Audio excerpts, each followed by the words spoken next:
Assalamualaikum warahmatullahi wabarakatuh. Berjumpa kembali di channel saya. Terima kasih Anda sudah setia dengan channel ini. Semoga Anda selalu sehat walafiat. Baiklah, pada video kali ini saya akan membahas mengenai pencernaan karbohidrat yang merupakan salah satu fase terpenting di dalam metabolisme. Kenapa saya mengatakan ini merupakan fase terpenting? Karena jika tanpa adanya pencernaan, maka metabolisme berikutnya tidak akan terjadi. Karena pencernaan ini merupakan entry point di mana bahan atau senyawa atau bahan makanan yang akan dimetabolisme harus terlebih dulu dicerna, kemudian masuk ke dalam usus. Selanjutnya dari usus ini nanti akan masuk ke darah dan bisa diedarkan ke seluruh tubuh sampailah pada sel sasaran. Setelah sampai sel sasaran, baru bahan-bahan ini dimetabolisme. Artinya nyaris tanpa pencernaan metabolisme tidak akan terjadi. Nah, untuk pencernaan karbohidrat ini tujuan utama adalah untuk mempersiapkan supaya makromolekul yaitu karbohidrat bisa masuk ke dinding usus dan masuk ke pembuluh darah. Nah, kenapa demikian? Karena dinding usus tidak bisa ditembus oleh makromolekul yang ukurannya besar. Sehingga karbohidrat harus terlebih dahulu dipotong-potong menjadi monosakarida yang merupakan bagian terkecil dari karbohidrat. Sementara kalau kita mengkonsumsi makanan yang mengandung lemak, maka lemak ini harus dipotong-potong menjadi asam lemak. Sementara kalau protein harus dipotong-potong juga sehingga menghasilkan asam amino. Baiklah, sebelum saya membahas lebih lanjut mengenai pencernaan lipida, bagi saudara yang belum subscribe, silakan subscribe terlebih dahulu. Jangan lupa ya jempol, ya jangan lupa jempolnya ditekan. Kemudian share kepada teman-teman kita supaya lebih banyak lagi orang yang paham tentang dunia pangan. Jadi karbohidrat ini merupakan salah satu komponen penting ya di dalam aktivitas metabolisme ya. Karena karbohidrat ini paling banyak digunakan sebagai sumber bahan bakar. Walaupun sebenarnya ada bahan bakar lain seperti lipida, tetapi yang paling utama digunakan oleh tubuh kita pertama adalah karbohidrat ya. Nah, karbohidrat ini sebagian besar terdapat di dalam bahan pangan. Itu kalau kita mengkonsumsi produk nabati dalam bentuk pati ya. Pati ini terdiri atas amilosa dan amilopektin. Nah, sementara kalau kita mengkonsumsi produk hewani, pati yang terdapat di dalam produk hewani hanya ada satu jenis yaitu glikogen ya. Ini dua-duanya antara karbohidrat yang berasal dari nabati maupun hewani akan mengalami proses pencernaan yang sama. Nah, ini merupakan organ-organ yang berperan penting di dalam proses pencernaan ya. Ini ada mulut. Mulut ini adalah merupakan tempat pertama makanan itu masuk ya. Kemudian selanjutnya nanti akan masuk setelah dari mulut kemudian ke kerongkongan atau esofagus, dari esofagus masuk ke lambung. Nah, di dalam lambung ini setelah keluar dari lambung nanti akan bercampur dengan empedu, kemudian ada pankreatic juice ya atau enzim-enzim yang keluar dari pankreas. Nah, sementara kalau empedu ini hanya digunakan atau berperan di dalam proses metabolisme lipida saja, ya, hanya pada lipida saja. Sementara pankreas ini mengeluarkan 3 jenis enzim ya, enzim amilase, kemudian lipase dan enzim protease. Nah, kemudian selanjutnya nanti makanan akan masuk ke usus ya yang terdiri dari usus halus atau kita sebut dengan usus 12 jari di mana proses penyerapan makanan utamanya itu terjadi di bagian usus ini, kemudian ada usus besar dan nanti akan menyambung ke anus. Nah, inilah yang akan kita bahas satu persatu di dalam pencernaan lipida. Oke, baik, kita mulai dari mulut ya. Jadi mulut ini selain digunakan untuk memasukkan makanan, di dalam mulut terjadi pencernaan. Ya, ada 2 pencernaan yang terjadi. Yang pertama adalah pencernaan fisik, yang kedua adalah pencernaan kimia. Pencernaan fisik ini disebabkan karena mulut ini melakukan pengunyahan dengan gigi ya. Jadi karena kita mengunyah makanan ya. Yang paling bagus dikunyah sebanyak 32 kali ya, walaupun jarang kita mengunyah makanan sampai 30.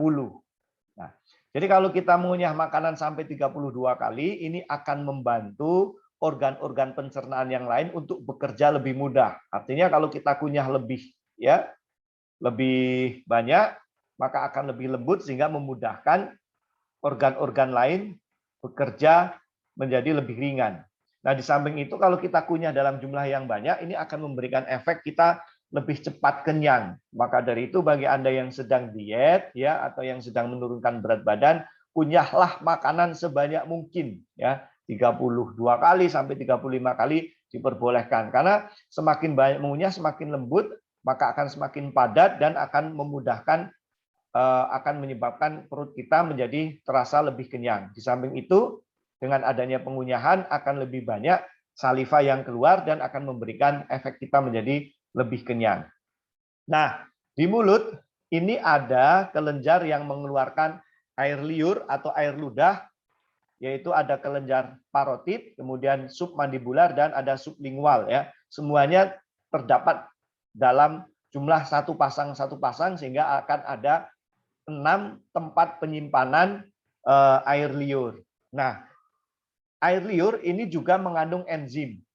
Tetapi enzim yang dikeluarkan oleh air liur hanya digunakan untuk pencernaan karbohidrat saja. Tidak ada enzim di dalam mulut yang membantu proses pencernaan protein dan lipida. Jadi sekali lagi hanya untuk pencernaan karbohidrat. Jadi kalau misalnya kita membicarakan pencernaan karbohidrat, pencernaan kimia, yaitu kimia enzimatis, sudah terjadi pada saat makanan itu ada di mulut. Nah, tetapi walaupun demikian, enzim petialin ini tidak banyak membantu proses pencernaan karena waktu kontaknya cukup sedikit, ya, sehingga tidak signifikan membantu proses pencernaan.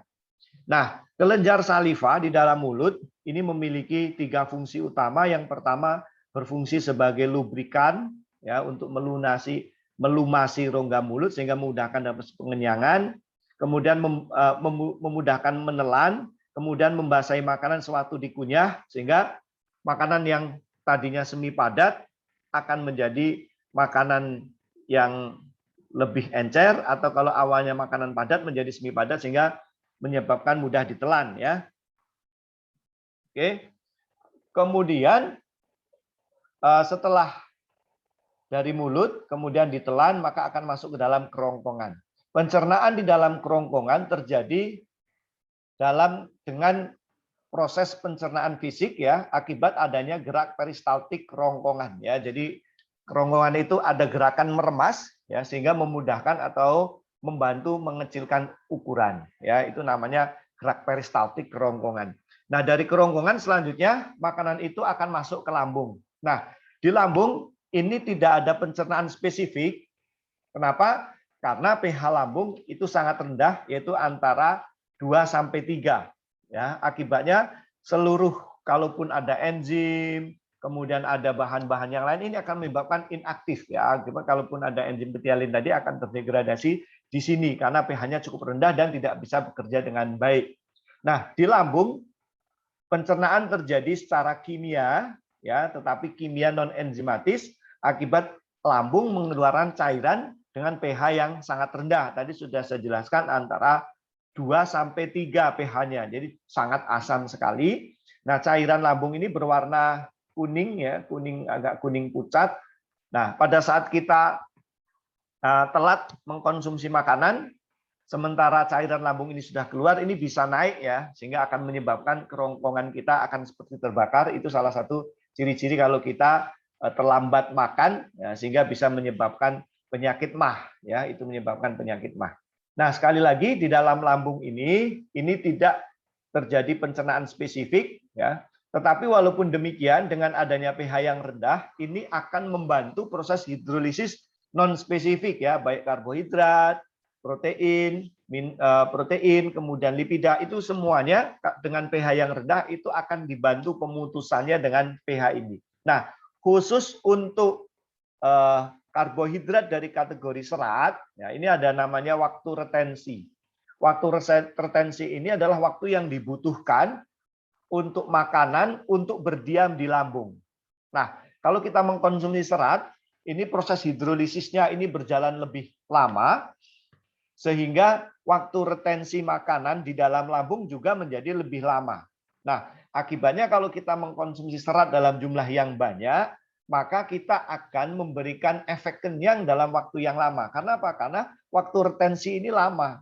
Ya, jadi karena degradasi dengan asam lambung ini waktunya lama, sehingga tubuh kita membuat regulasi waktu retensi yang lama, sehingga makanan tidak dikeluarkan dari lambung, ya, dikeluarkan dalam lambung dalam waktu yang lama, sehingga akan memberikan efek kenyang.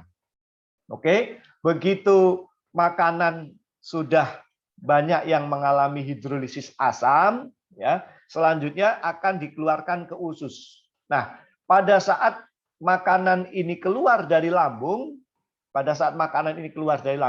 maka secara otomatis pankreas akan mengeluarkan pankreatik jus. Ya, sekali lagi, pankreas akan mengeluarkan pankreatik jus. Ya, pankreatik jus ini berisi dua komponen penting. Yang pertama adalah garam mineral, yang kedua adalah enzim. Ya, untuk enzim yang berkaitan dengan metabolisme atau pencernaan karbohidrat adalah alfa amilase pankreatik.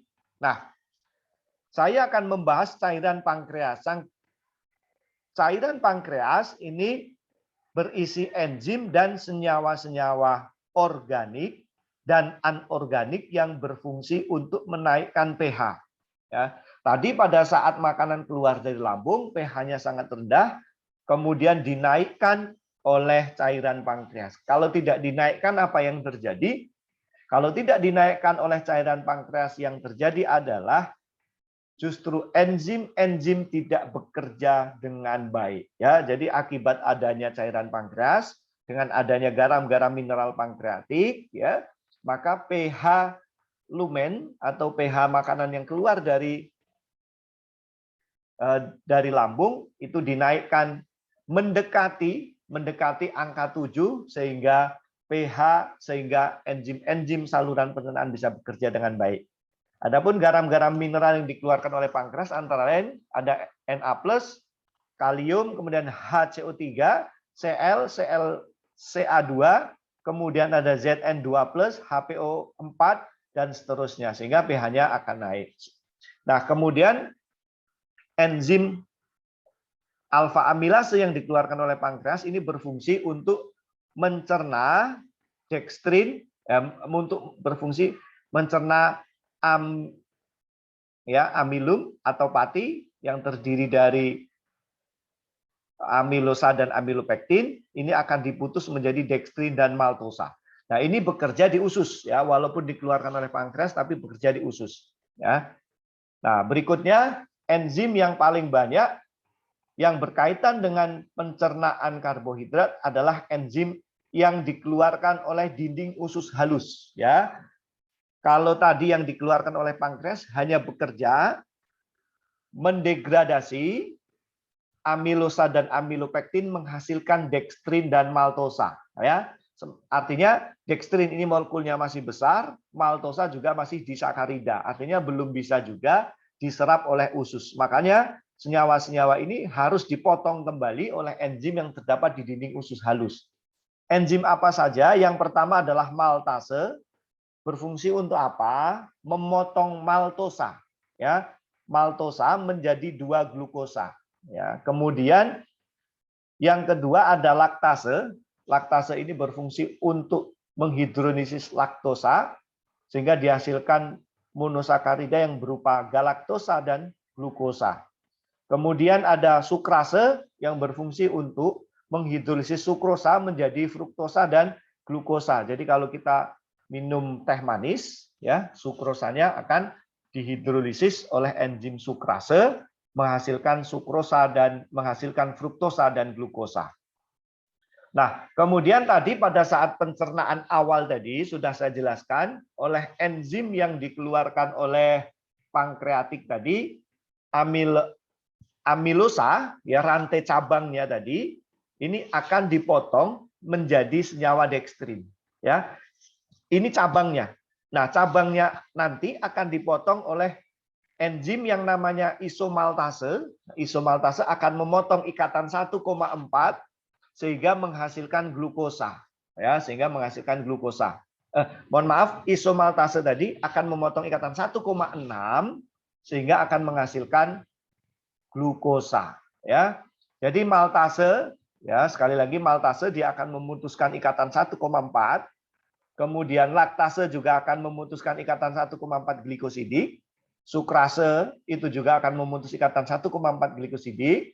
Untuk isomaltase ini khusus untuk memutus ikatan 1,6 glikosidik. Nah, sehingga dengan kondisi ini seluruh makanan yang kita konsumsi ini sudah dalam bentuk monosakarida semua, ya.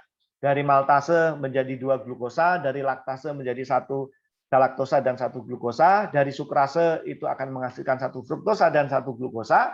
Sementara isomaltase yang akan memutus limit dextrin ya menjadi glukosa. Nah, itu artinya seluruh makanan ini sudah bisa masuk ke dinding usus karena bentuknya sudah monosakarida. Ya, dan bagaimana proses penyerapan atau proses masuknya monosakarida ke dinding usus? Ini paling tidak ada 4 mekanisme, yaitu khusus untuk glukosa dan galaktosa, ini bisa diangkut melalui 2 mekanisme.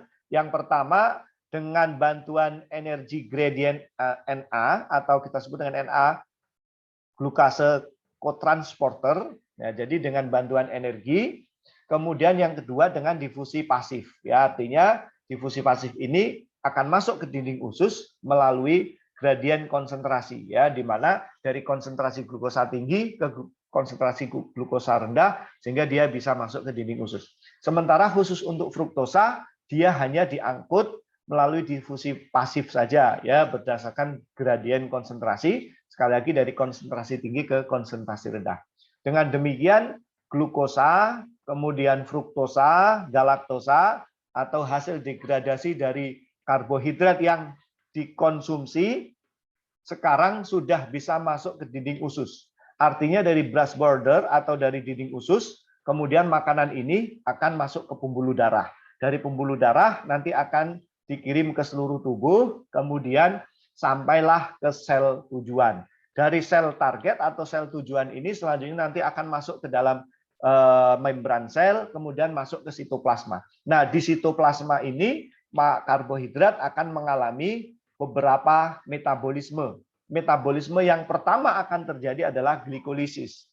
Nah, nanti setelah mengalami glikolisis, tergantung tujuan sel nanti akan diolah menjadi bahan apa. Salah satunya dari glikolisis, ini akan masuk ke dalam mitokondria. Nah, dari mitokondria inilah baru terjadi reaksi TCA, kemudian transport elektron sampai dihasilkan energi. Oke, demikian penjelasan saya mengenai metabolisme karbohidrat yang merupakan bagian penting dari proses metabolisme. Ya, terima kasih dan saya akhiri. Assalamualaikum warahmatullahi wabarakatuh.